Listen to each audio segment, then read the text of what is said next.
Welcome to the Sandbox, the #1 podcast for Sandbox gamers and hardcore PvP action. But be warned, viewer discretion is advised.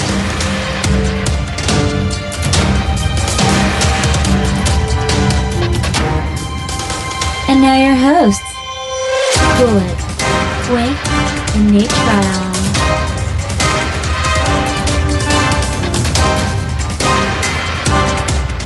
Hey, what's up, guys? Welcome to episode number 51 of the Sandbox. I am not Coolit. This is Coolit, and we got Nate. And on this week's show, we're going to talk a little ArcheAge.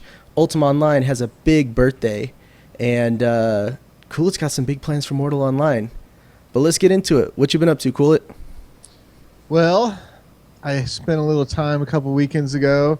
Had a VIP guest to my hometown here, namely you. This guy. And we went out, and I think we drank a little bit that day. Yeah, a little bit. Besides that, I've been kind of juggling a few games, trying to play my PlayStation a little bit, and got a couple MMOs fighting for my attention. How about you, Nate? I've got one MMO only. I've been playing ArcheAge. I dropped everything else. I dropped Eve and Mortal in preparation for the launch. Other than that, I kind of I got back into Dragon Ball Z, trying to watch it with my kids. The TV series?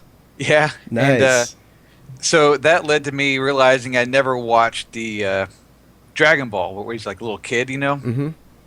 Because when we were in high school, they only had 12 episodes. And then when we were in college, they went back and aired all 200 episodes, whatever it is. So rather than watch the TV show, I started buying the manga on my Kindle. The So what? it's manga or manga, however you say it. It's like my first one ever to buy, where you read it backwards and shit. Yeah. Oh, it's a book. Right. So I think I've gone through 6 volumes, which I guess is 5-6 comics a volume. So Nice. yeah, it's actually been really cool. It's better than the TV show, because TV show they have them talking weird, funky girl voices. So I'm kind of into it. Yeah. And then recently I went to see. Wait, he's into the funky girl voices, or? No. The manga, you're reading it, so you're all the voices sound normal. Yeah. In your head. Oh, in your head. Right. But the Dragon Ball TV show, they're women playing children. I don't know. Yeah. I also went to go see Tusk, the new Kevin Smith Oh, movie. damn. How was that? I want to go see that. So one thing cool is the lead guy is a podcaster who goes to Canada to interview someone and then gets kidnapped and converted into a walrus. So I've never even seen a preview for this movie. I think the only thing I've seen is maybe a poster, but it's Kevin Smith, so it's probably cool. How the story goes is Kevin Smith has a podcast, and someone called in or something happened where this idea came up where they were talking about a walrus man, and he goes, that would make a great movie, and they kind of fleshed it out on the podcast, and then he ended up making it, right? Oh, that's funny. right, and they all got high in a podcast and made a crazy story movie. Only I can say about it, I don't know if it's good or bad, because it's so fucking weird. Was it entertaining? Yes, Did definitely you get entertaining. tired? Did you want to leave? No. Then it was good. That's I liked it because it didn't follow the normal patterns that a movie is supposed to follow. It kind of went on its own thing. So, plus it started with podcasters. So are you recommending it? Yes, definitely. Okay, let me ask you this question, and this is just for you, Nate. The show about the cops, what was it called? Let's Be Cops. Let's Be Cops. Yes. Or Tusk.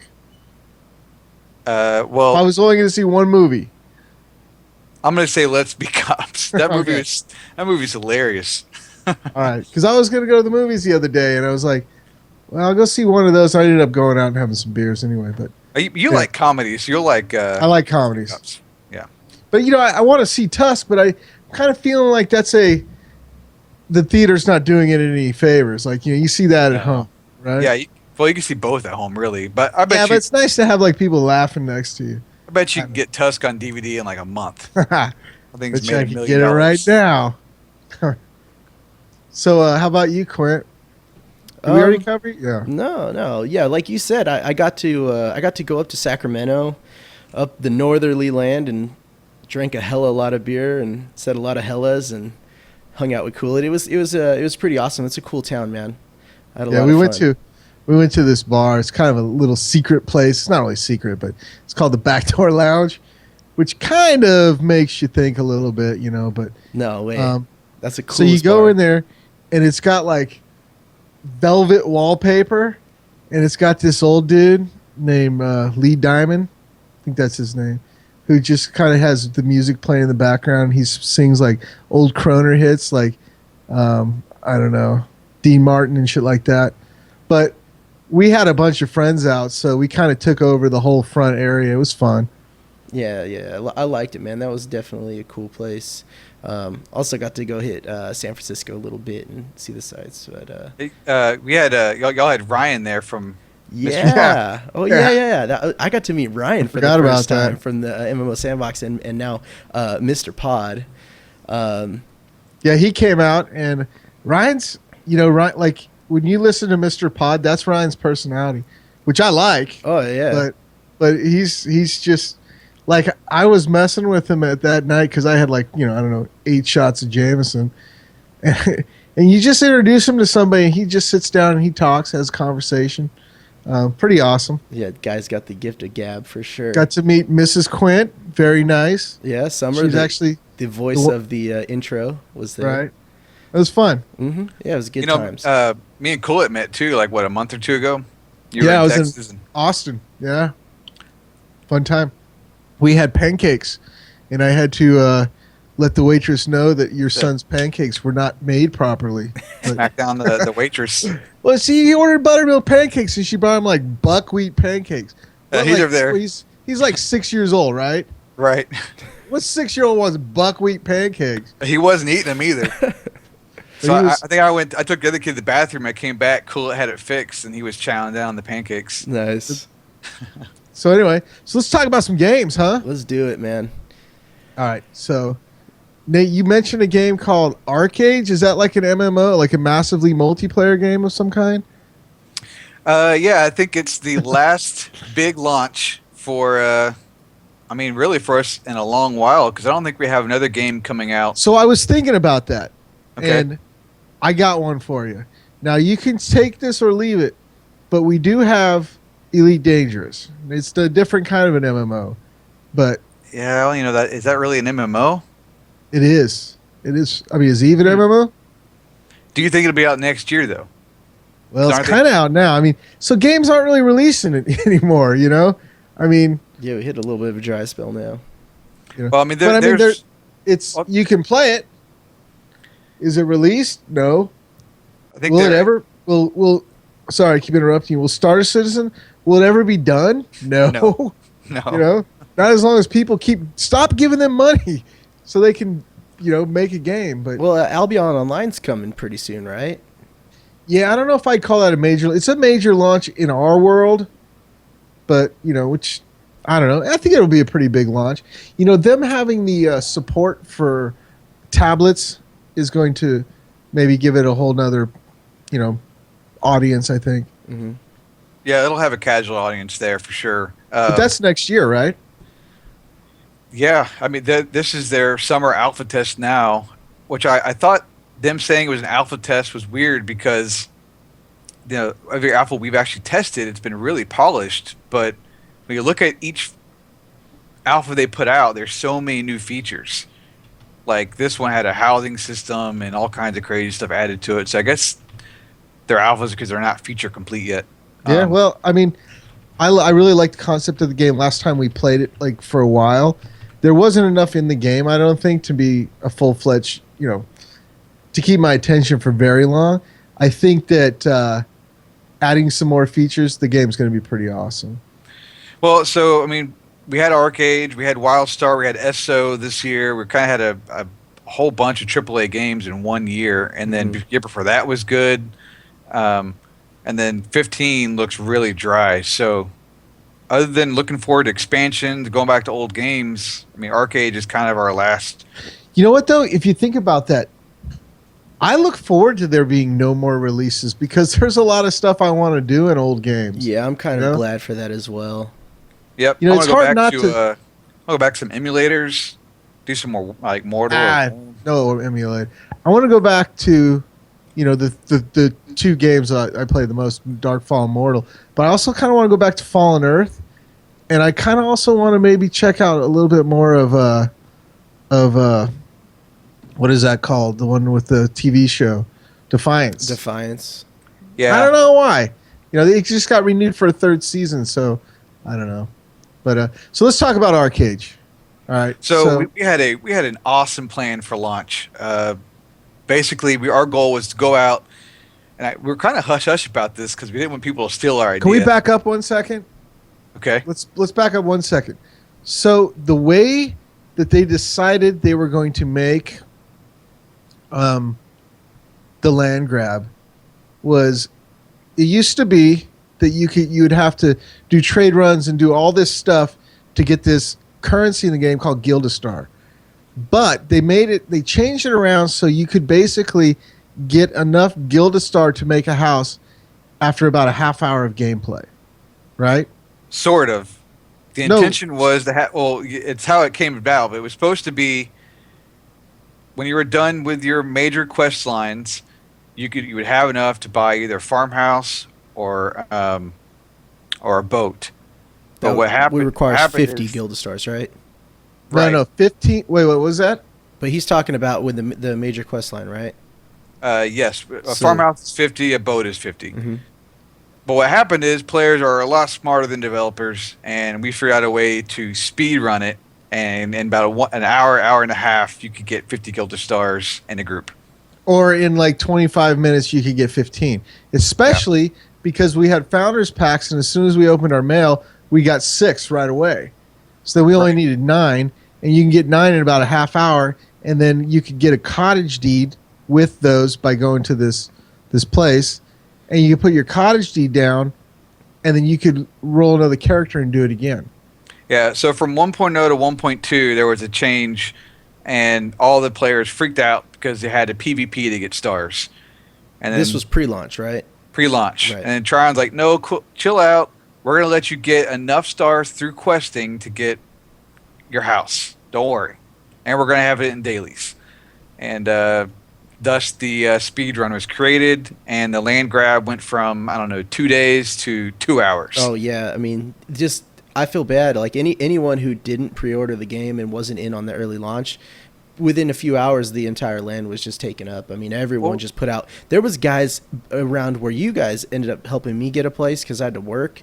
But there was a guy in our area that had like 5 plots. Well, Wretched, our other host of the show, he had 2 farmhouses, a boat, and a bunch of stuff. Yeah. Within like 2 hours of the game launching. And, I'm glad for him. We got our stuff. Mm-hmm. We got the island we wanted. I mean, I'm not complaining. Oh, so let's go over the plan. Okay, go ahead. So our plan was, because there's lots of thought process to what you want to grab, like oceanfront property near certain areas. We decided to screw all that. We're going to go for an island. So we had an island picked out and like a backup island. So the first island is real small, kind of on a good PvP pathway. The other one was bigger, cooler looking, and more off the beaten path. And the idea was to rush the speed run, get out there as fast as we could, put down our property. And we succeeded, but it did not go as planned. There's all kinds of issues at launch. Queues, disconnects, crashes. I got only cool it, put down anything. We got I did. I put down my farm, but what happened to me was my computer, something happened in the game, which made my computer just everything. Like I couldn't even open a window on the computer, and it was just barely opening. And so I reset my computer, and it hit a 40-minute freaking Windows update. Oh no! Or it seemed like it at least. And I'm on Teams. I'm not even on TeamSpeak because I got on another computer and was going on Google Hangouts and just telling these guys, hey, someone get me land. Luckily, Butch, man, he made it in the game before anyone. He got a good shot, and he got me a house on the little island and him a house on the little island. And another guy we play with, Matador Pants, he got a house on the island. And then we got Nate and Jamie went and got one on the bigger island, and I think got you one there too. Is that right? Or No, Oh. Quint. We ended up getting Quint on in Halcyona. Yeah, Okay. mine's like in one of the main zones, which is Okay, actually a so- cool spot. We already had PvP there because the second or the third time we went out there, there were two guys. No, this is Butch's second trip. There's two guys out there dicking around. Butch gets there with his plot, sneaks in, puts down his house. Then they fight him and kill him. And so Butch gets back there a third time, or Matador Pants gets there, and they had basically put down two small farms. Oh yeah, so yeah, the island that you guys ended up getting is it's a PvP zone, so you know anything can go. And I hear you guys have been having some neighborly issues over there, or at least Butch Well, has. Butch just put into to the chat that so our neighbor is this guy named MS DOS, and him and Butch have been kind of going at it, and Butch just said that MS DOS is trying to sell him an 8x8 there, which is I don't know, that's cool. Well, I mean, our plan with these islands are kind of to have a PvP launch base. We want to do some fishing, so we can port to our houses and head off from there to fish instead of leaving from like a major port. And then like Butch put up a flag. It's pretty sweet. It says like founded by Butch. Cool. Oh, he did. Yeah, Matador that's cool. Pants. And he named it. I forget what he named it. He always names things. Sundance Isle from like Butch Sundance. Yeah. Yeah. And then the other guys put another flag up saying they founded the island. But just Wait, to make who it put clear, the first place down there? Butch we did, had- right? we had two houses down before anyone. Who put two of ours before anyone else had anything? Right. So Butch and Matador had theirs down. We had two houses down on both islands before anyone. Okay, so Butch founded that. Right. He gets credit. Yes. So anyway, not that anyone cares, No. but we care. Fucking Yeah, MS DOS. And then once we had the islands kind of sorted out, we all wanted some farmlands, and everyone in the guild was going to Gwynedd Forest or Two Crowns. We went to Halcyona, which has really paid off. It was fun to be there in Alpha, and kind of what we're doing is we try to farm when it's in peace, but when it's in war, we kind of all farm together and then call on TeamSpeak when we're being attacked, and we all kind of like fall back and kill the guys that attack us. So that's the area. That's the area that goes 3 hours war, 1 hour peace, kind of. Something like that, or it's Close three enough. peace, 1 or 2 war, or something like that.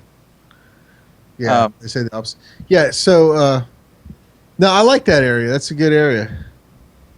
Yeah, we got a nice chunk of land there. It's 6, 7, 8 farms, something like that. Yeah. Cool. So go ahead. Oh, I would say as far as like just trying to get in too. I mean, I'm glad that they resolved the queue issue because that was Is it like, resolved? Well, yeah. I mean, I haven't hit really much of a queue at all in the last few days. Yeah, So- last couple of days, it's pretty much fixed. Finally. Okay. It was bad for a while. So I'll tell you one of the things that really disappoint me about the game is one of my favorite things in Alpha was jumping off my ship and hitting my hang glider and flying over to another ship and attacking. Yeah, now They you made think You can't do that anymore. It's a bummer. Wait, what? What happened? You, they if put you- in something called rough winds. turbulence. Right. Is that So- just on the ocean? So Yes. you can't fly over the ocean? Right. Oh, weird. It sucks. It's Because to that was make so much fun. It's to make the PvP mechanics work through the boats. You know, a clipper cannot run a. Right. Yeah, yeah, And it makes gotta- sense because it was frustrating to have people just catch up with you. And that's sort of like one of the problems in Darkfall 1 was that people would just bunny hop across the water and catch ships. Mm-hmm. You know, so Yeah. um, I mean, it's once we got our houses down, it was kind of a mash dash to level 50. And a couple of our guys have hit it. Jamie or Scribble, Butch is going to hit it tonight. Now, ArcheAge, its questing system holds you by the hand for the first 20 levels. It's kind of a long, drawn-out game, a tutorial for the game. But you can hop off the quest grind whenever you want and craft, farm, fish, do whatever you want to do to kind of, because every labor spent is experience. So I hopped off at level 10. I haven't quested at all since level 10. you can't do whatever you want to do. You can't kill anyone and take their shit. True. there are mechanics the game has to work, but I mean, I'm level 40 now. So what I started doing was there's a trick you can do. For every alt that you have, you can pop what's called a labor pot, and that gets you 1,000 labor. So I can pop. Oh, and that's shared across your account, right? Yeah. So you have to get the character to level 15. So you can get 4 characters level 15 and pop 4 labor pots for 4,000 labor. So in one crafting go, you can spend 9,000 labor. Do you have to buy those? You have to buy the extra character slots. Mhm. So I didn't do that. So I can only do 7,000 at once. You do have to buy with cash shop money the labor pots and the vocation tonic, which gives you a experience boost. Oh yeah, okay, I get it. So you can only use the potion on one character, so you have to like tune hop and pop a potion on Right, each one. but the labor's account wide. So Right. I spend 5,000 labor. I pop a labor pot on one character, pop a labor pot on the second character. I spend 2,000 more. So like today on my lunch break at work, I went from 36 to 40. Doing 30 that. sticks. 36 to 40. Oh, 36. Yeah. Oh, levels? Right. What are you spending labor on? So the best thing to do it with is like metalworking, leatherworking, and tailoring. So since I'm an archer, I picked leatherworking. So you make the, like, I think mine is the wrist, the guards, and when I break it down, I get back my archium dust every time 100%, which is the most expensive item in the crafting. So I don't waste hardly any materials other than leather and that wedge thing. So are you leveling my character too? Yes, I think I will. I'll probably do metalworking on yours and farm on your farm. I took a little break from ArcheAge. 3 days in, cool. It's like I'm out. Can't I'm do out. it. Mortal patch. I need mortal. No, you've. I think all the guys now we're going through, because when you get in mid-40s, you do the last. You get the last quest gear, which is the best gear you can get before you. So there's tiers. There's the quest gear, the raid gear, and the crafting gear. So we're about to get our last bit of quest gear, and then we'll either get some raid gear and try to skip to the crafting gear. Gotcha. And then you get like what's called a Hazla weapon, which is a really good weapon. You actually get a really high-end crafted weapon to outdo that Hazla weapon. So what's cool about this, I mean, the crafting is really important. It is the best gear in the game, and That's it's good. pretty intensive process. It's a lot of fun to do. A lot of gathering and farming and working up the profession tiers. And then after that, I mean, we've been PvPing, like protecting ourselves through the PvP zones, doing some trade pack runs, camping some spots to get trade packs, goofing around. So, okay, here's one thing that's coming up then. They just recently said that the third continent is going to be released sooner than expected. I think it was only a matter of weeks away now. Do you think that's because they're trying to appease the people who didn't get land? Maybe, probably, because, I mean, it filled up fast. But what? Well, see, do the you other have plans point for is. that, Go ahead. Nate? What's that? Oh, do we have plans for the third continent? So that is the PvP continent, and I was kind of dumb and ignored it altogether in alpha. So I spent some time over there. it is another land grab. I don't think you can just go when it launches and put land down. Pretty sure someone's got to become the lord of the area. Well, and I then- don't know how it works. I think that And Yeah. then your taxes go to them. So like a guild's got to control the area, and then you go put a land down, and then what you pay for your land goes to the guild that controls it, I think. So the first land grab will be big Zerg guilds getting keeps, and then the second land grab will be people trying to have their spots inside those guild-controlled areas. I think that's how it works. I know there's some questing that you can do there that helps with like grinding all your professions, as well as mats. And then of course that's where all the siege battles happen, all the keep battles, all the castle building. Because I mean, you build each piece of the castle, each individual wall, Right. the stuff inside of it. That's why people build those huge trade ships and they go across the ocean with 20 trade packs and protect it with galleons because they're trying to get tons of gilded stars. So one thing we did is now when you go across the sea and turn your trade pack, you only get 1 star. If you go to Central Ireland, the pirate Fredic, the pirate island. Well, I guess not really pirate island. It's where all the pirates are. You get 4 stars. If the pirates take your pack and turn it in, you get 1 star. Oh, you still get 1. So you get 1 either way. So it kind of encourages people just to test out the more dangerous area, and it's just flooded with pirates. So they went, they stormed it. A big guild came in, got in a huge battle. They all died, and while they're all dying, Matador and Butch like snuck in and turned in their packs for 4 stars apiece. So hey, as you're playing my account, remember to keep the skills I have in the thing so that they level up because they're all level 10. Well, when you left, we lost our tank. So okay. I was going to convert you back to a tank. That's fine. Then do the what's the necro thing? Necro defense aura. So I don't even know what the best tank is. Occult necro aura. No, occult defense aura. That's what I was before. That's leveled up. All right, man. All right, yeah, we'll do that.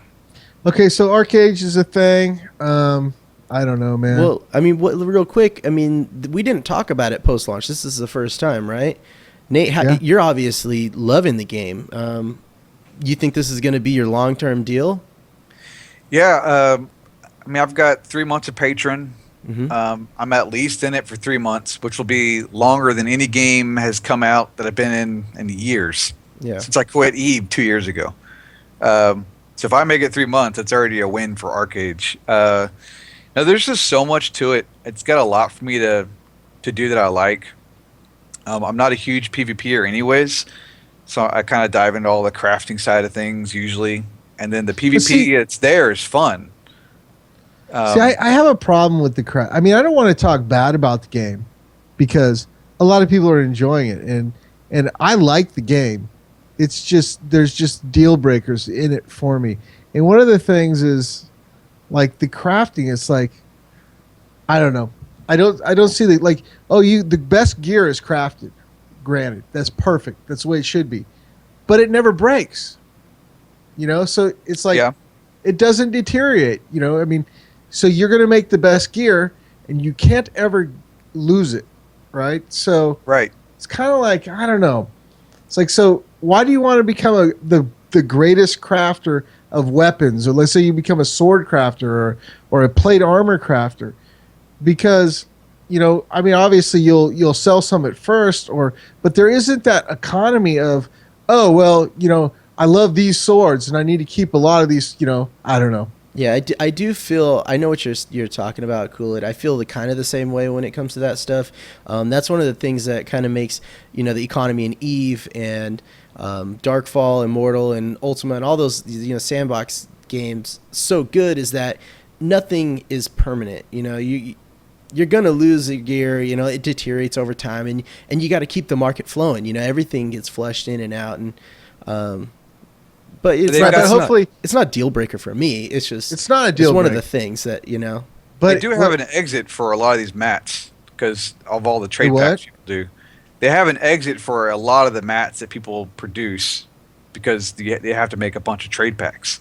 Oh, you mean they're taking out of the game. Right, there's sinks and I mean it's a lot better at 1.2. No, I'm not saying it's completely like there's worse. Trust me, for sure. I mean, you take like Guild Wars 2. I don't know. It seems like Guild Wars. It's definitely more sandboxy than other things. My problem is that the sandbox features it has seem to be really on rails for me. Like, okay, well, what are you working for? You're going to work for like if you're going to go out to Aurora to make that that castle in the PvP area. That is something that that I get behind. But if all you're doing is trying to make money so you can get a ship, so you can go fishing to make more gold, it's like to me, it's like, well, where's the path? First of all, once you have the ship, what is a pirate? It's not pirates if you can't take their ship. You know Well, what I mean? yeah, but at least with fishing, they take your boat, they take all the fish out, and they get all the gold from the fish. Right. I mean, that's true. I So, mean, there's something and there. you lose your 2 hours of work and your 200 gold in the boat.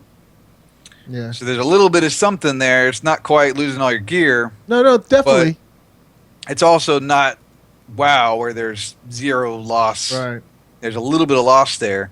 So it's kind of a happy middle ground. And why this matters is the game appeals to that pure Care Bear or even theme park player in a lot of ways. And then it appeals to people like me who just love sandboxes and all Right. kinds of various shit to do. And it sort of appeals to someone like you because there's a lot of good PvP in it.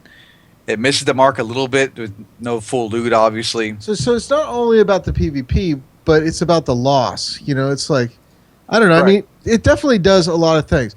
One of the things that was probably the biggest disappointment to me was, you know, there's this fine line between, you hear about games where people are like, well, they never listen to their player base. No wonder why the game sucks or why it failed or whatever. But then you also have like the opposite of that is where it's like, sometimes the player base isn't the people who know how to make games, right? So what we had was, I liked it the way it was at first, where it's like, okay, well, you have to do these trade runs to get your Guild Stars. I mean, that was pretty much really the only way to get it, right? Trade runs. Or some Yeah. dailies. I think the rush, if they had left it without from questing, it would have been us getting our large farms and then getting large farms and alts and then placing a bunch of large farms down, which would have taken 2 days a character. Right. But the bottom line is, forget about that, but let's talk about all of the PvP game that was completely cut out. Because if you have people who have to do trade runs, then you have a reason to, you know, to pirate, to go out there and PvP. You want to stop the other sides from getting built up. You know, you want to stop their trade runs. You want to steal their stuff. I mean, it wasn't perfect before, but what happened was a bunch of Care Bears complained and they fixed it. And, you know, I'm not saying that they're wrong and I'm right. I'm saying that, you know, that they tried to walk, they straddled the line to me. And they should have made one game or the other game. You know, I don't know. The problem is you that can't have appeals to both. everyone, though. Yeah, I mean you can't. It's really hard to have both and make everyone happy. And unfortunately, you know, it's a business. They got to go with the side that's going to bring them more money. You know, Absolutely. Or the other option is, you know, I don't know when games decided they can't have different rule set servers. Mm-hmm. You know, I mean, that was always the answer back in, you know, the old days, 10 years ago. Whatever. That's a terrible answer. I like it. No when way, it's not. That way, because no one plays it. What do you mean? No one plays that one rule set server. That's not true. What server would you? World of Warcraft? Would you play PVE or PvP? PvP. Right. I had characters on both, but yeah, the PvP servers are always loaded. Right. WoW's a bad answer because there's 7 million people playing it still. Okay, even Ultima Online, what Siege Perilous has Alright, has so a good population. Go to EverQuest. There's no one playing Siege Perilous. Siege Perilous is a ghost town, man. On Ultima? Yeah. No, that's what I played last time I played. There's people all over it. Compared to Atlanta, which has like Yeah, but Atlanta is where everyone went. All the That game is 17 years old. Yeah, you look at the shards on Ultima. Everyone is. I went to Napa. I always played on Napa. I went back on Napa like 2 years ago, and I got a housing spot right outside of Britannia. And I'm like, holy crap, man! All the servers are relatively dead, aside from Atlanta. That's where all the refugees went. But Siege Perilous still has a good community. Not only that, look at like UO emulators. You can almost consider that like its own little server community, and those things constantly have 1,000 people. This playing. is the way repopulation is going. They've got one rule set that's supposed to cater everyone, and they've got a hardcore rule set. So I guess we'll see, huh? We'll see how that one does. That's back what we'll to be trade on packs. So what they did with 1.2 is now you do trade packs. The main reason almost isn't for Guild Stars, but I don't know how far you got into crafting. But when you get to tier 3, you need these special mats. Rock salt and charcoal stabilizers.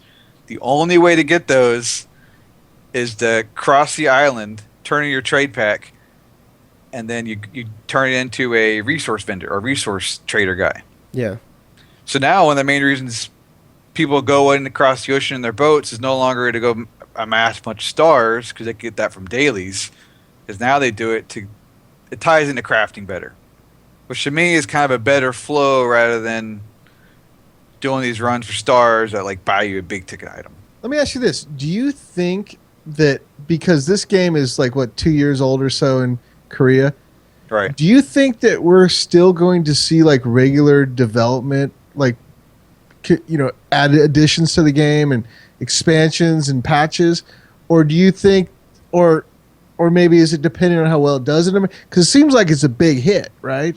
Seems like the game's doing well here, but my question would be is, have they stopped developing it in Korea? Because I heard it wasn't that big of a hit, as big of a hit there as it is here. But I mean, I'm just curious. Do you think they're going to continue adding on to this game? Well, we're at 1.2 now. There's a 1.7 which has a bunch of stuff in it, and they're working on translating that. And that's already in Korea. Yeah, we weren't supposed to launch with 1.2. We were going to launch with 1.0. They rushed it to 1.2 because of all the issues with 1.0. So the good thing with that is we're closer to the Korean version as far as lag time between patches. I mean, they've got 24 servers in Russia. They have 22 here in America. How many do they have here? 22, I think. How much did they have launch day? It was like 6. Yeah, They added so that bad. many? it was 4 or 5 for American, and so it was like 10 servers total. Yeah, they just split Sorry. EU. They gave them their own servers, I think. Right. So, but I think as long as it's making money and people are playing it, why wouldn't they keep developing? Well, it, here's why they wouldn't. And I mean, I don't know this. Here's why I potentially they may not, is because Tryon didn't develop the game, right? I don't know if they even have the right to progress the version. And, if the company in Korea decides they're going to make ArcheAge 2 or whatever else they might want to do, or, whatever. I mean, I guess it would depend on how well it does in other areas, but It's not any different than playing. the people we're paying our money to aren't in control of making the game. Right. Obviously, they're giving money to. But it's not any different than going to Fallen Earth and having them go under in a year. It's the same thing. If XL Games it's not goes the same thing. It's not the same thing, because they sold the game to what is it, First Impact or whatever they are. They sold the game, and the people who now own the game, who are publishing the game, own the game and are I still guess my developing point is, it. what's the difference if Tryon goes under or XL Games goes under? Like I'm someone's not saying they'd go under. I'm not talking about going under. I'm talking about the people making the game, XL Games. I got it. You're worried that it tanks in Korea. It's a big hit here. They stop it in Korea. We don't get anything else. Well, I don't know. I mean, would they turn over the development to Tryon, and then Tryon will try to make it? I don't know. It's just a question I have. As far as I know, they've got a big cut from all their branches of the game. What? I mean, they got a big cut of the profits from Tryon, from the Russian guys. Right. So, I mean, Tryon's handling a bunch of different, almost all of Europe and America. But if we get to the 1.7, whatever you said, which in Korea it was 2 years later they got that, then we're going to hit that 1.7, and then what's after that? You know what I mean? I don't know. It's not important to me because I lost interest after 3 days. But you're always going to know because they're going to have it in Korea 6 months before we get it. So you're always going to know what's ahead. I wonder if they're still developing it in Korea, I guess was the question. I think the answer to that is yes, because they're advertising a lot of 1.7 stuff now. It's the same thing when I play Age of Wushu. We were like a year behind the game that was in China. And so you could go over there and see all the stuff they had on China servers, and then you knew it was coming the American version eventually. Gotcha. All right, can we move? Do you have more questions, Quint? Oh no, I'm good, man. As far as me, I'm liking the game. I'm just playing it real casually though, and I don't, hopefully I'll stick to it. We'll see. Well, do this if you need me to help explain it to you. Do this crafting trick. It's a good way to spin down your cash shot points too, and then get your labor spent. Yeah. All right. Well, cool. You have had the opportunity to play a little bit of a game we were looking forward to for a while. Tell us about Life is Feudal. Oh yeah, man. So Life is Feudal. We originally do you remember when we interviewed that dude? Mm-hmm. Like, Yep. I don't know, 2 or 3 years ago. A guy from Russia, I believe. Nice guy. So Life is Feudal is going to be a MMO, sandbox MMO, like real sandbox MMO, like More like Worm Online, right? like Worm meets. The whole thing is Worm meets Mountain Blade. Mountain Blade, and so I guess they were developing it, and then they decided to launch like a 64 version part of the game. So you can buy the game now, and it's sort of like DayZ, where you can host a server, or you can play on some of the servers they have, and up to 64 people. There's different rule sets. You can even set it to permadeath. You can put some sliders on there for how fast your skills level up, how fast you level up, your crafting, how long it takes to craft. So I jumped in there. I started my own server, but I opened it up to other people, but no one jumped in. And I started out, and it was kind of like Rust starting out, where you kind of run around and you kind of scratch on a tree, you get some bark off it or whatever. You puddle around on the ground, you get some fibers, and I made an axe, and then I could chop down a tree. And so it really reminds me of Worm a lot. The crafting, even like the tunneling, even when you like look at the ground, there's like the squares, just like Worm. From all the videos, it looks a lot like Worm Online, like how the game works and operates, the carts and all that. But what it reminds me of is, this is rose-colored glasses. It reminds me of Worm, and some of the rule sets are like the game that we always wanted to have, which was Dawntide. You guys remember Dawntide? Yeah. Do we talk about that every podcast? Every time. Remember that game? Remember that time we were playing around Dawntide?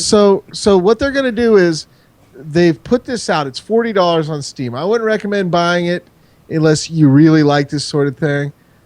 If you buy it, then later on you can get the MMO part. You'll get one character in it. It's going to be awesome if they finish it. It's got like all the things where you literally build a shack. It turns into a castle. Everything is built in the game. You can have farming. I haven't even seen an animal. I haven't even swung a sword yet. But it's pretty cool. I think that, the reason why I haven't gone deep into it is because I was going to try to set up a server on that computer over there. And because my concern is I keep hearing people, even my guild in Mortal was saying the other day, oh, we're playing on this server. And then they're like, oh, our server's gone. That's the worst thing. Like even if you play Minecraft, if you spend like, it takes like hours and hours and hours, just like Worm, to build a shack, right? Right. And you go all that trouble, you go through all that trouble, and then you go back and that server's gone. I'm not down with that. So I'm kind of waiting to set up my own server, see if we get some more people involved. I know my Mortal clan is willing to jump into a server if we can create one. So, but it's really complicated. So I haven't figured it out. It's the beauty of those kinds of games. You make your own little community. It's a lot of fun. I mean, I had a lot of fun last year in Minecraft doing that. But the big downside is there's no perpetual server in the background that companies are maintaining, and then your shit's...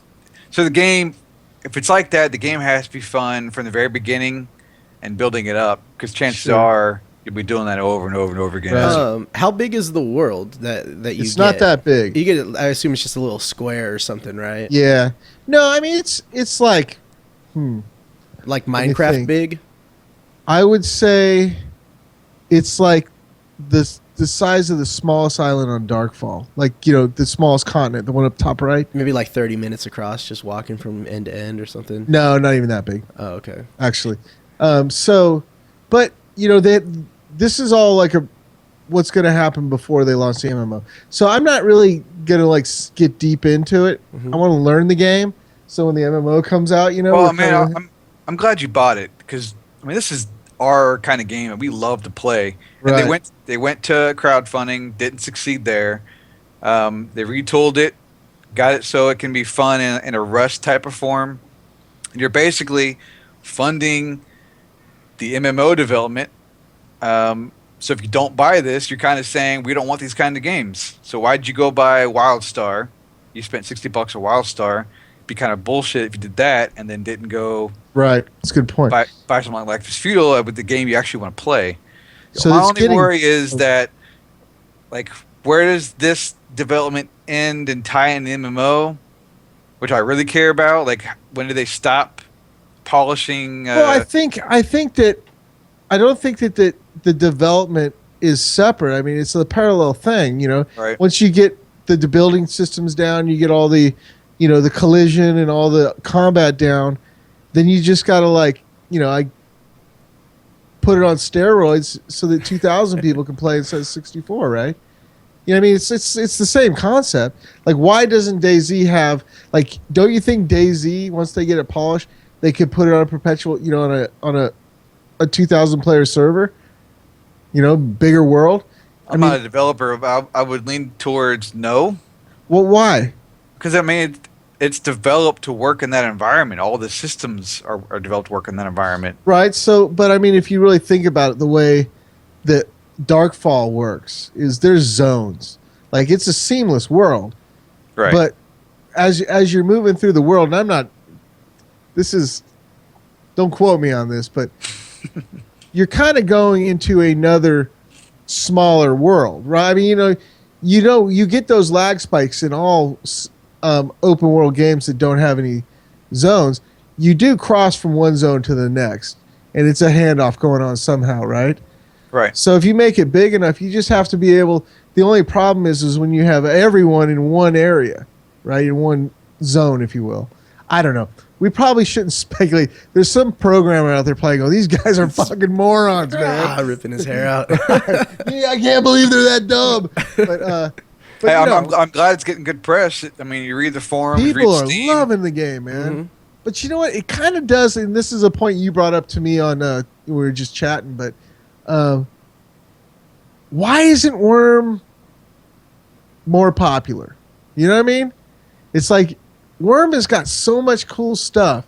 Is it because it's in Java? Is it because Yeah. one? No, that's why it looks like total shit, and Minecraft looks like shit, but Minecraft looks like shit In a and good way. It looks nice. Mhm. Worm Because just it's looks simple like, shit. Worm just looks like crap, and It looks Worm a is lot also better, but Worm is very very slow, and it's really hard. I mean, go play that game with no friends, log in, and see how you do. I did for a while. I wanted to kill myself for like 2 weeks. I don't know how I made it as far as I did, but once you kind of break that I'll tell you what makes a big difference. playing, it gets a lot of fun. What makes a big difference is if you can get a piece of land that has a mine nearby it in Worm. Without a mine, you can't do anything. You're done. Yeah, but you know how complex that is in Worm to like find a mine. I mean, But I mean, crazy. it's doable. I mean, I got Yeah. a place and I found a mine right next to it, and it was like, boom. I had Well, I fences tell you up. what, I had bricks we're up. going back to Worm next year in our Right. See, this is my point. We don't need more games, man. We've got great games. We just need to play them. Mm-hmm. I don't know. I was That kind being of mad said, that ArcheAge launched because I was really into Mortal, yeah. and then boom, here comes ArcheAge is going to be out in 3 weeks. I'm like, oh damn. And then we get thrown on us Destiny, right? Yeah. So okay, well here's Destiny. Destiny is I'm this gonna check game. out here. I don't have a console. So remember we heard about Titan, right? Which just got canceled. Titan got Right. canceled. Yeah. Yeah. I remember there were these rumors of these games. There was this game called Destiny. There's this game called Titan, and maybe there's a new EverQuest somewhere out there, right? That's when we started hearing about all these crazy games.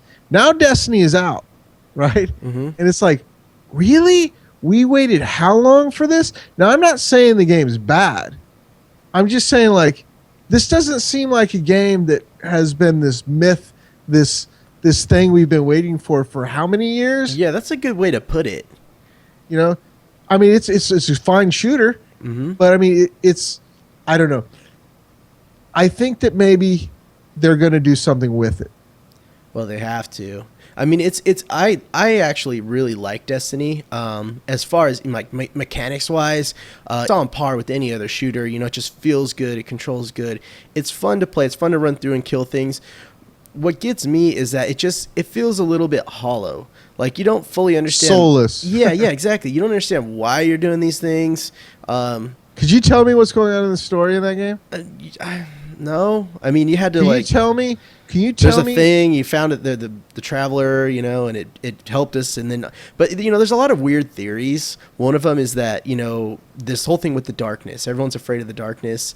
One of the theories is that we are the darkness, and now because we're like an undead thing. You know that little ghost, you're a dead body. Yeah, I don't know, man. It's like I was kind of like thinking like, well, let's talk about Defiance for a second. Mm-hmm. Like, there's more going on in Defiance than there is in Destiny. Now, granted, Destiny is a much finely tuned machine. Yep. You know, but there's like, I don't know. There's just like all the quests seem the same. Oh, here, go put your robot on this thing, and oh, surprise! There's guys attacking us. Yeah, that's the problem. Is that it's so repetitive. Like every mission is like, guard me while I extract information from this console, and then all of a sudden it's wave after wave after wave, and then boss. You know, and it's not all like that, but mostly it's like there's that. one level where you get a sword, and that is probably the most fun I've had in that game. and that's the most fun. And you know, and then you're thinking, so I haven't gotten much further. That like I think we're about saying you might be a little bit further ahead. I like level 12 or something. But I listened to another podcast, and the guy got all the way through the game. Right now, he's gearing for the raid, which is one thing that's pretty cool. But he says, yeah, I was kept expecting there to be something else, variety wise, like the sword. Nothing ever came. That was it. Yeah. Anyway, I think what they need to do, because the game reminds me of Diablo 3 before the expansion came out. It was fun to play, but it was kind of like, why am I doing this? Why am I keep playing? You know, you're not getting a bunch of good loot, which is kind of the driving force with that game. I mean, it derives a lot from the Diablo formula of getting loot. But there's very in Diablo you got loot coming out your ass, right? Well, yeah, now after 2.0. In this game, like I mean, you get like we played for like 3 hours and we each got like 4 pieces of loot out of those 3 hours. Unless you hit the loot cave, which tell me about the loot cave. I partook in the loot cave. I don't call it an exploit, call it what you want. That was the next to the sword. That was the second most fun I've had in that game. And I was standing freaking 50 yards from a black hole in the wall and just shooting until I ran out of ammo. Run in, get your shit, run back out, start over. It reminded me of the old days of EverQuest, just sitting in camp and mobs. And, you know, the only thing that game needed to make the loot cave more fun was the ability to talk to people, because at any given time there was 5 or 6 guys standing out there and everyone's just hanging out, shooting things. And, you know, wait, what is this?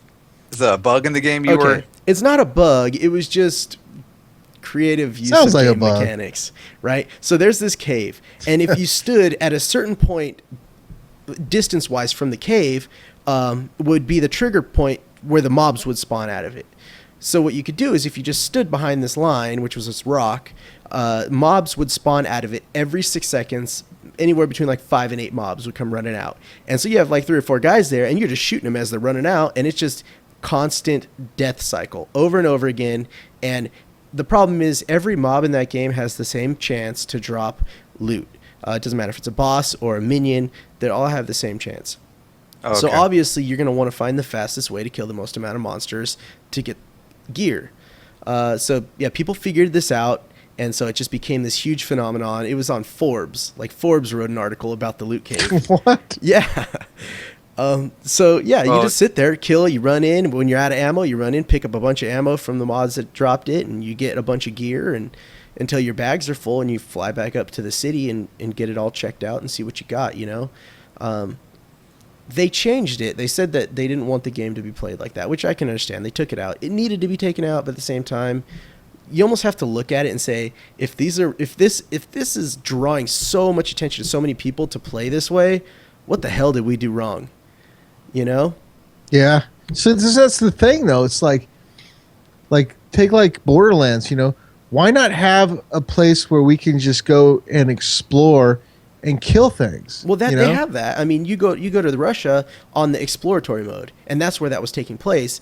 The problem is that was just a very convenient way to do it. You could run around the whole map killing stuff, but it just wasn't as fast. Yeah, but it's the same thing. Right. Though, Right. I don't know. But you're just standing in one spot. But Borderlands is a good example because you're constantly getting gear, you're constantly getting drops, and that's much more akin to the Diablo method.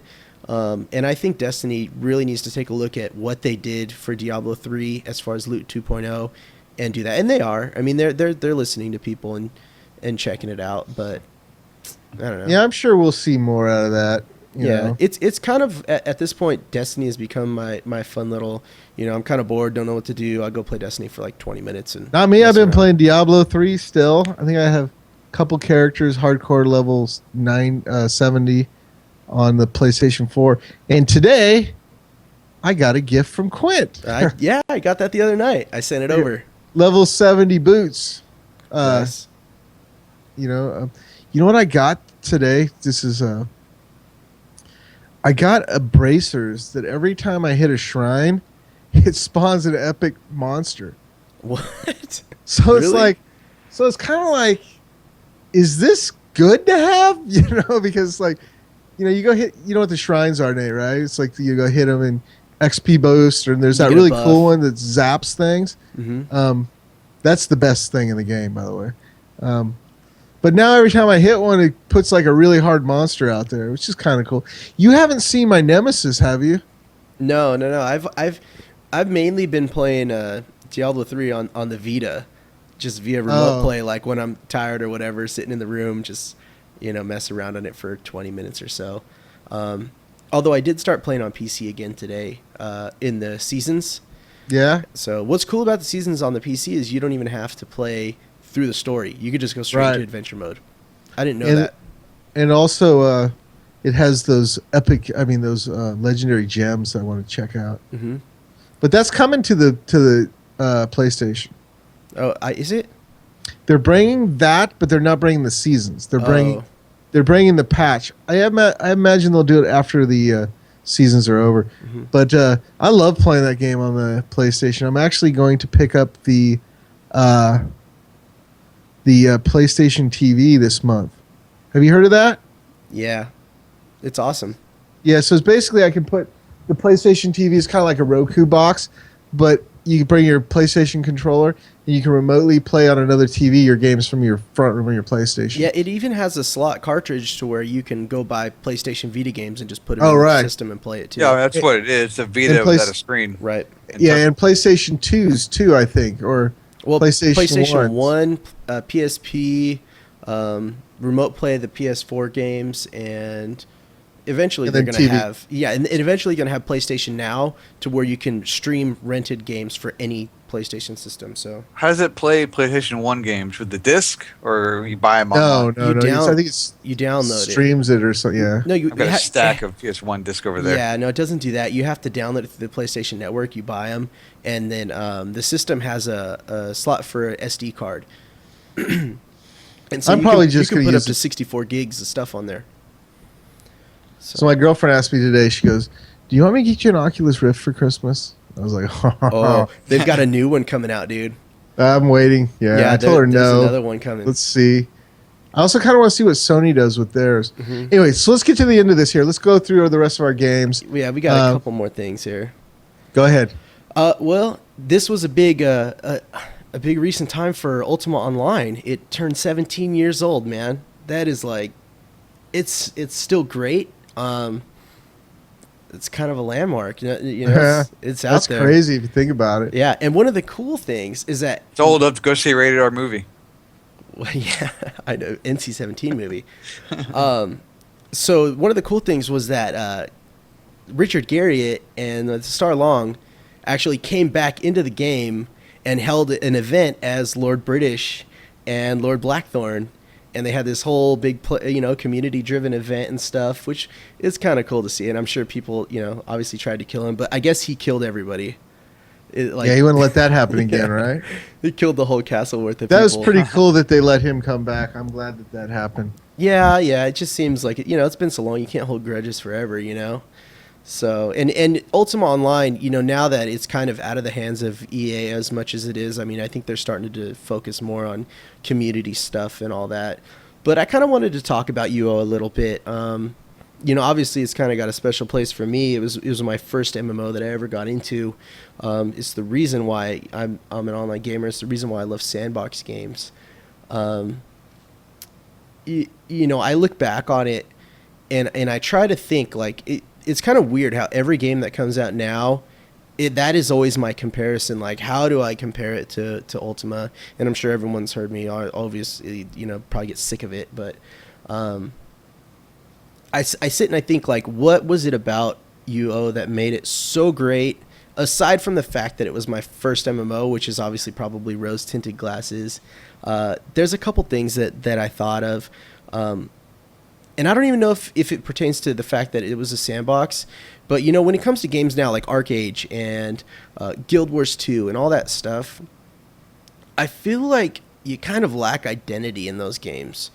You look back to EverQuest and Ultima Online, and everyone had their identity within the world. Like, you go to the bank in Ultima Online in Britain, and you see the same people there all the time. And there's the guy over by the river, and he's selling nightmares. There's a guy over here, and he's like, trying to get people to come look at a house that he just placed and is selling that.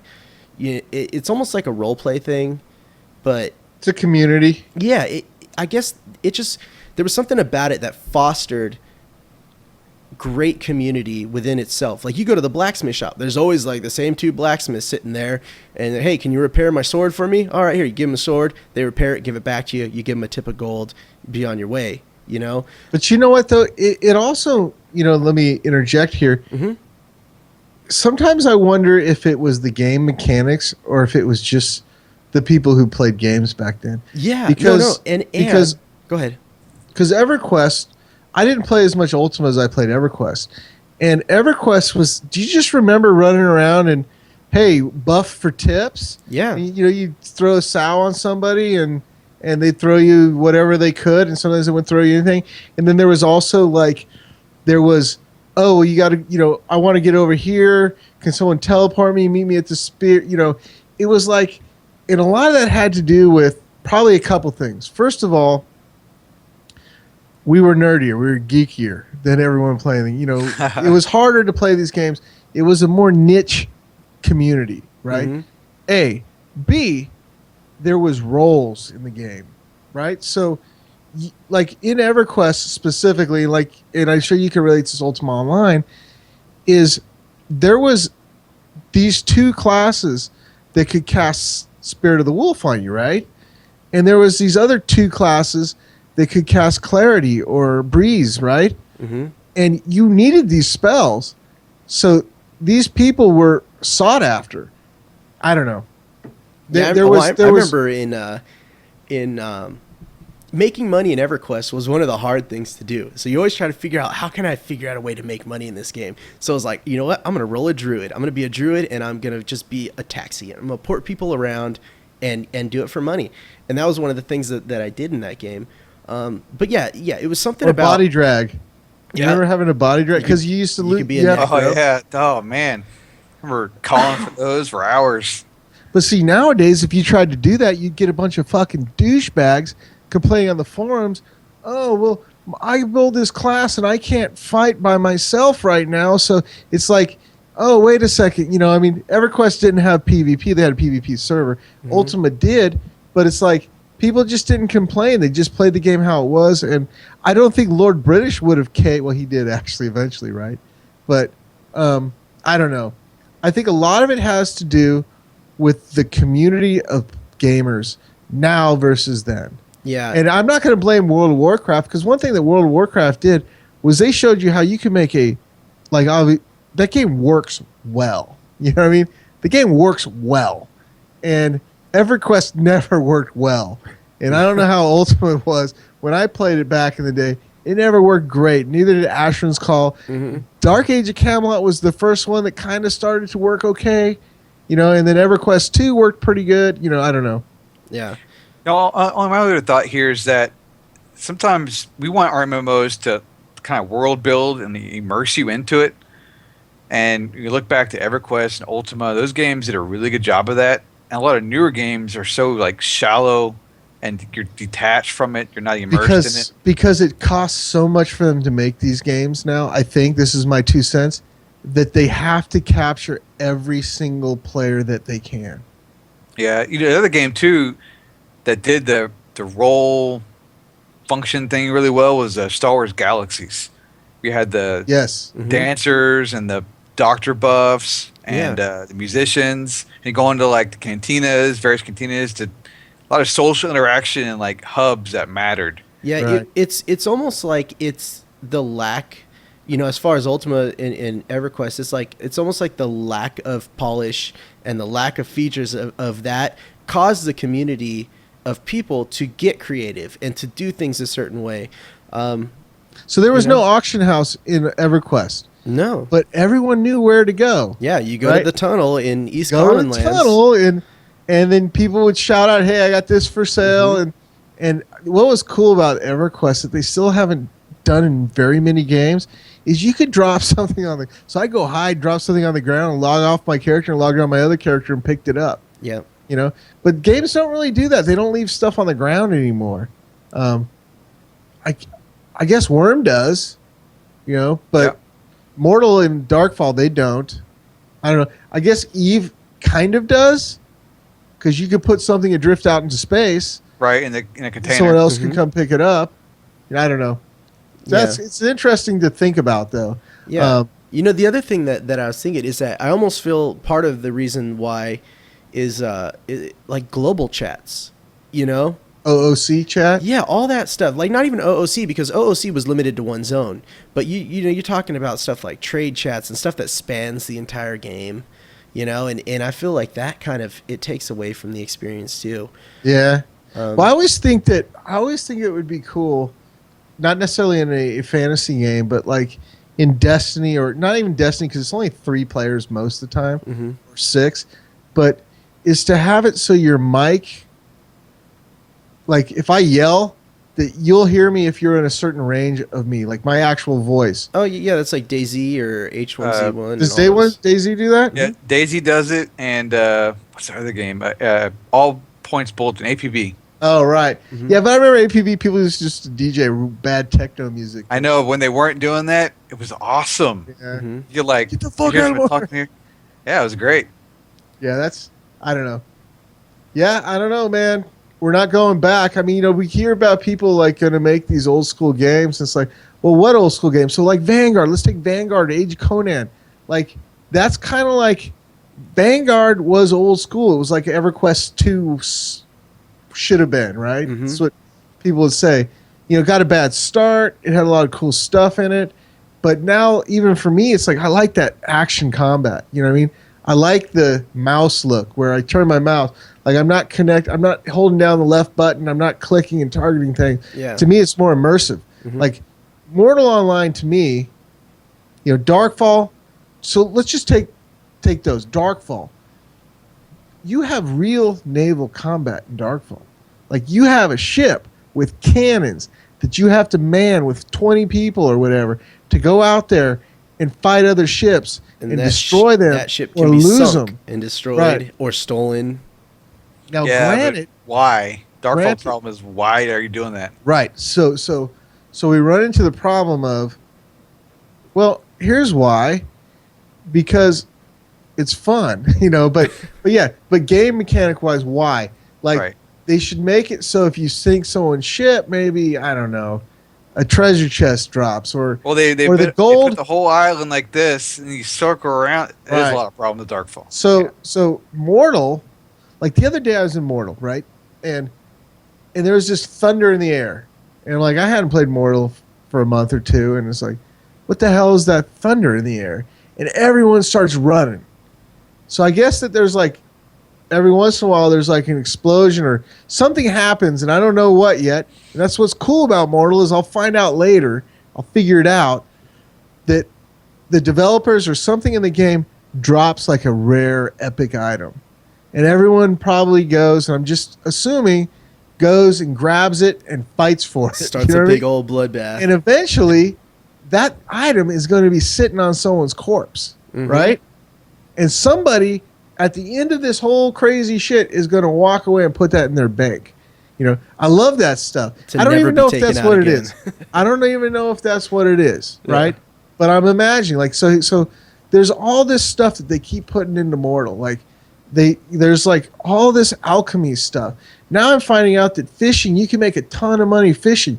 There's this whole fishing thing they have in there. There's the whole cooking thing where there's some recipes that haven't even been discovered. People know how to make, there's like guilds who know how to make a weapon that's so badass, and they can mass produce them, but they won't tell anyone how they're making them. So people get them, and they try to like look at the weight and what it looks like, and they're trying to replicate it.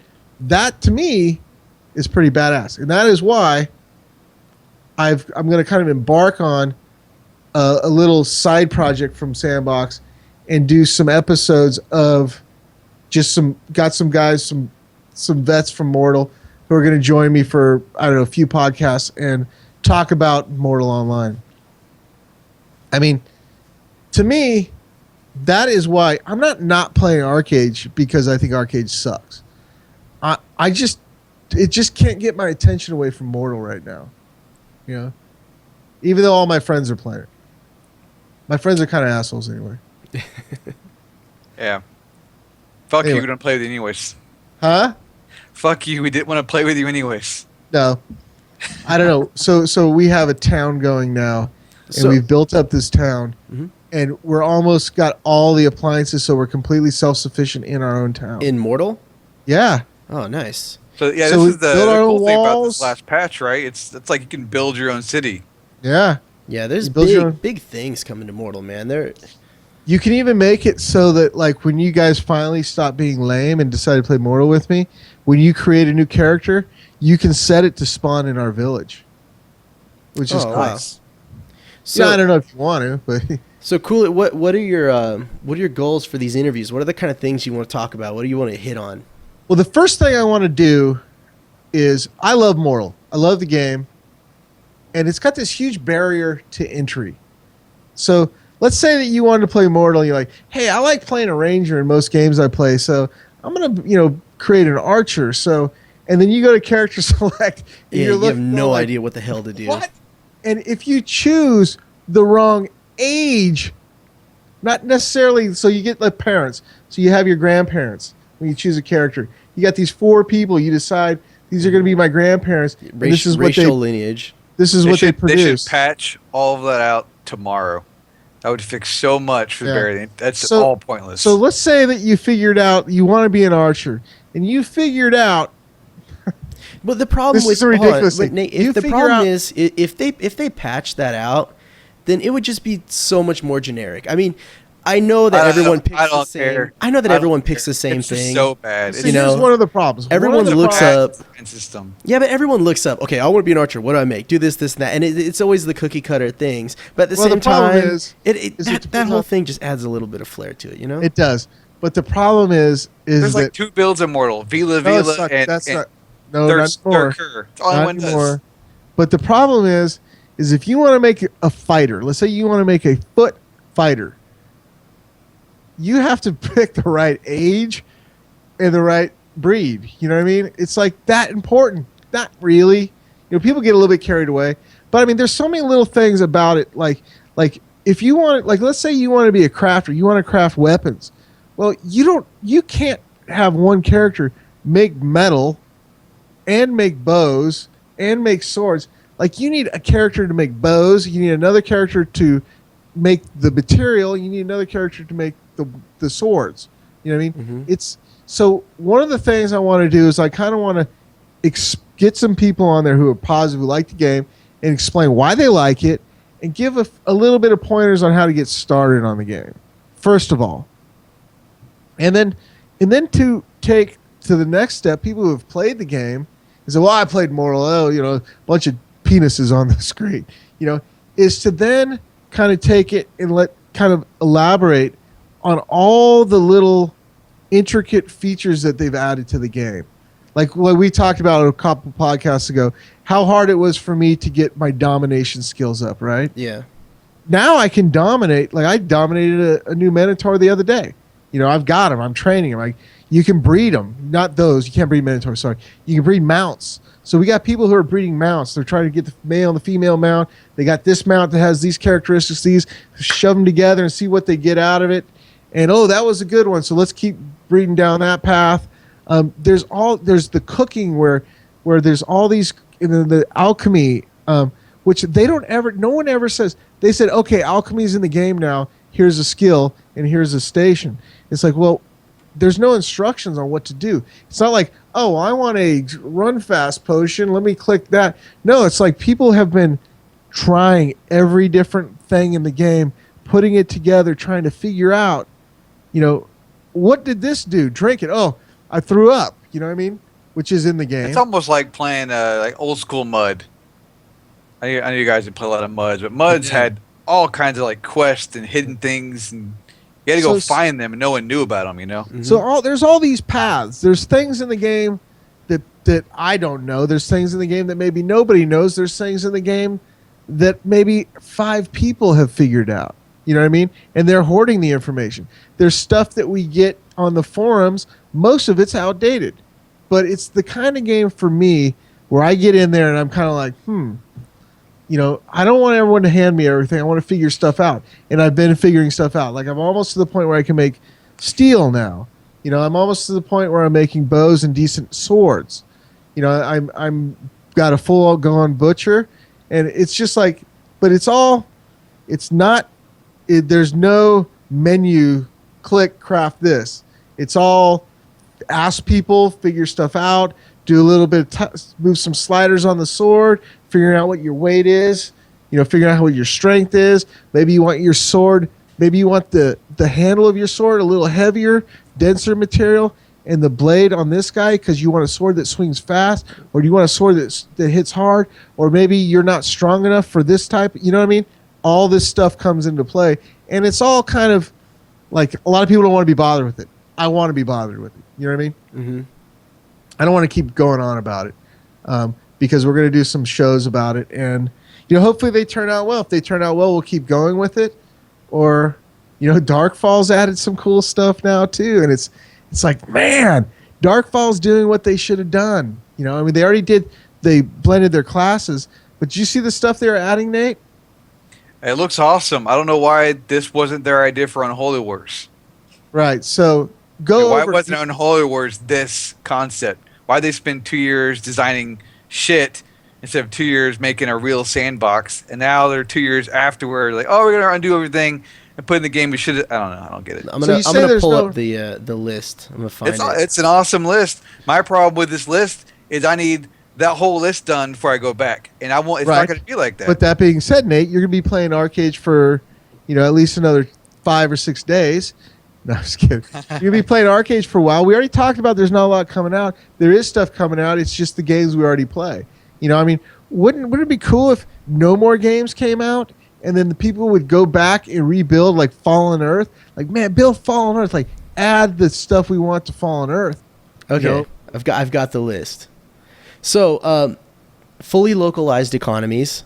Yes. Looks like yes. Why was that? Going to say that forever? Yeah. Let me explain. Before, you could put something in the bank here, walk naked over to the other town, and then pick it up out of the bank.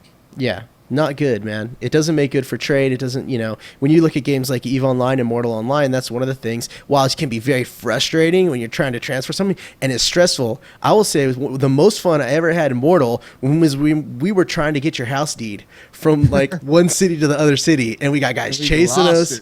Yeah. That one feature, localized banking, localized economy, adds so much to the Sandbox world experience. Yeah.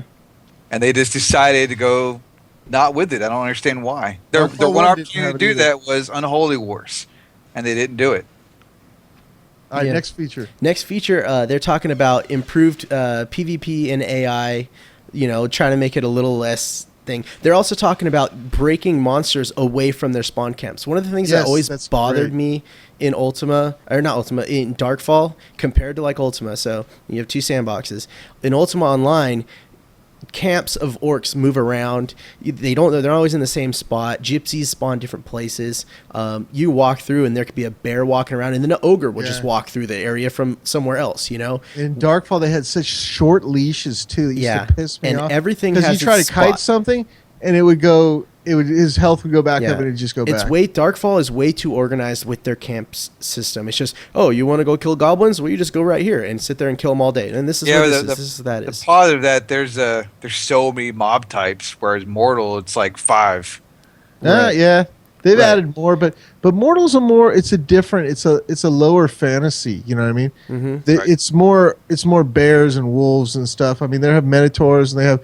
And now they have some other crazy like the ant soldier guys, the megatons or whatever. But yeah, Darkfall's got all kinds of stuff. Yeah, so it's going to be cool to see how that works out, and see stuff changing, and think groups of mobs moving around and showing up in different places. I think that adds a lot to the game.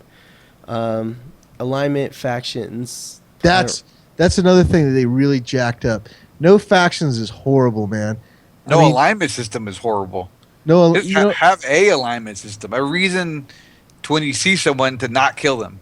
Do you remember like in Darkfall 1 when we were just kind of like, I would like try to get high and shoot my fireballs into one of the NPC towns because you couldn't go in them because you would get zapped by the towers. I don't know. Every game is made better with some kind of law. Right. I mean, the more player control, the better, obviously. In Unholy Wars, there wasn't even a criminal situation going on. No, Reds can go right into town. It took out the whole red system. Everyone was red. I was red within 5 minutes of playing that game, I think. The next big one, which is I think is totally awesome, is freely placed and fully crafted housing and holdings.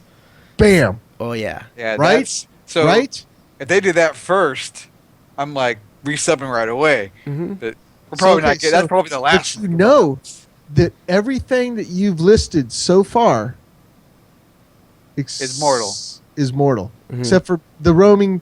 The pets, the mobs roam a little bit in Mortal, but almost everything is in Mortal. So keep going. Yeah. They're looking to improve the combat, make it a little better. Naval warfare, they've got that. Not new Mortal. ships. Yeah. New ship mechanics, different types of ships, all that kind of stuff. Conquest and territory control. Another big one. People like. Well, they've had that. I mean, I guess they're just changing it. Well, yeah. There's a lot of changes, man. They got siege engines now, like all kinds of knocking down walls and. Like I saw one. Like they even have those towers where you load up the tower and you push it up against the wall and everyone runs up like a escalator like thing. Yeah.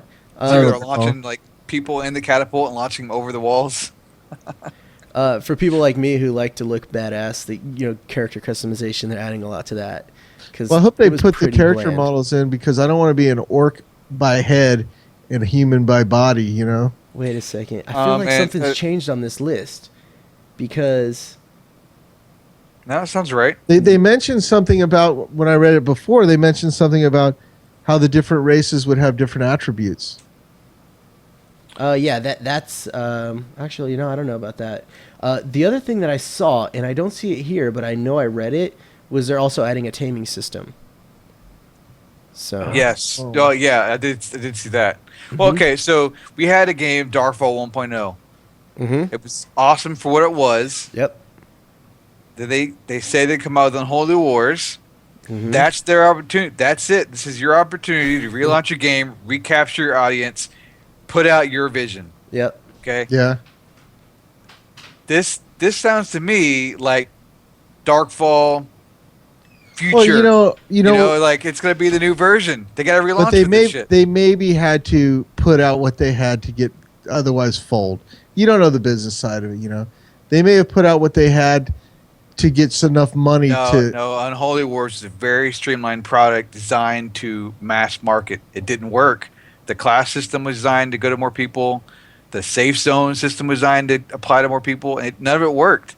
They didn't build a real sandbox. They tried to You know, one thing know. that Darkfall 1 and Darkfall Unholy Worlds, one thing that game does better than any other MMO has ever done is just the physics of the world. Mhm. You know what I mean? Like, Oh, you mean the going up any mountain endlessly, and then go to the top of it? no. Especially Darkfall 1 where you You're could talking about the combat physics, right? that and that you could go anywhere in the world. Yeah. You could get to, I mean, not necessarily like in Darkfall 1 though, remember you had all the you could levitate yourself and all that stuff, the launch Mhm. to get up places. I mean, it just there was nothing like that. There hasn't really even been anything since like that where you can play off the world. All right. So I don't how do you put in housing anywhere in a game that's launched with housing already in place? Like, what do they Well, just take all the houses? I guess up what you and then- No, I guess what you would do is you would just let those people keep those houses, Mhm. and then I'm sure that there are no build zones. Like there's probably areas where you can't build. Like you can't put your house right in front of something like right in front of the city gate. Right, or right outside of a dungeon, or. But I mean, if it was me, I would want to go live on an island. I don't know why I would want to Well, live on I an always want to live on an island. And now they shrunk the map size down so much, so where and I wouldn't say so much. Like, I mean, Is it that like much one- smaller? I don't it's like know. one It's a quarter little the size of the small. old map. what'd you say? It's like 1/4 the size of the old map. No Get this way. guy off. Go play ArcheAge, you freaking Care Bear.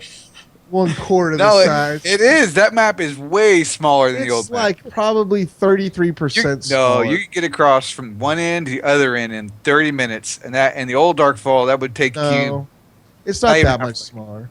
What are you doing? What's wrong with you? It is way What's smaller. wrong with Nate? What's wrong with you? I'm gonna find a fact. There's gotta be a fact. I'm gonna Google Go it. ahead, find it. It's not that much. I mean, I have no issues with the size of the land in Darkfall. Yeah, I don't Do you? either. No. I feel like Mortal to me feels small. Like, but. Yeah, but you see, know. the thing is in Mortal, we don't go to Galkor. We don't go to the desert. I mean, to the jungle.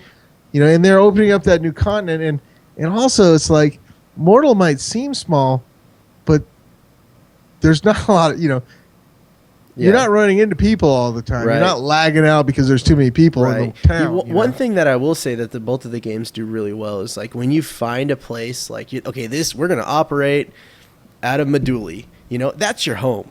You know, that's your town. You know, you don't like punks coming into your town. You almost feel a sense of like ownership. Like I gotta like get these fools out of my town. You know, get to know who the thieves are in town. Yeah, but that also is because of the localized banking. You know, Mm-hmm. it's a big. Yep. Mm-hmm. So even with Darkfall, man, we Look had at our Nate, spot. hard at work. He's like looking hard right now. I want to see. I can't When find you anything on it. Because you're wrong, douche. It's way smaller. I know that for It's sure. not way. It's not. It's definitely not half the size. Man, the Darkfall 1 map was massive. Yeah, we played a lot of it. I did. I didn't feel. But you're right, Quip. Remember that little island we used to swim out to Mm-hmm. because we were safe, and then like somebody came and found us, Yeah. and we thought we were gonna die. The Yeah. guy's like, "Hey, how you guys doing?" But no, that kind of goes back to one of the things that I did love about Ultima too. Is like you had your town, you could travel all around. Ultima was different though because you could rune around and get around fast. But it helps in you to Darkfall, develop. You could run around. Yeah, That they have that, and I actually it got cheaper. I think in Holy Wars. really. Well, I mean, But- it got I had a lot more runes in Unholy Yeah. Wars than I did in Darkfall 1. But so. overall, I mean, I feel like it helps to just establish a good community. Like you see the same people. You know, you're like, hey, Right. there's that dude, this guy. You know, this guy's an idiot. I'm gonna avoid him. You know, so. You don't want to play Mortal without a guild. I'm saying that right now. Mm-hmm. Not gonna happen. We have a really. I mean, I found a pretty decent guild actually right now. So that's nice. Are any of them European pop stars? No, not this time I around. don't know if I want to join then. There are some Europeans. I'm sure there's people with funny accents. They probably think I have a funny accent. You do. Anyway, we gotta put a fork in this. I gotta get a little boy. He needs to go to bed. He's over there playing his Lego Marvels. All right.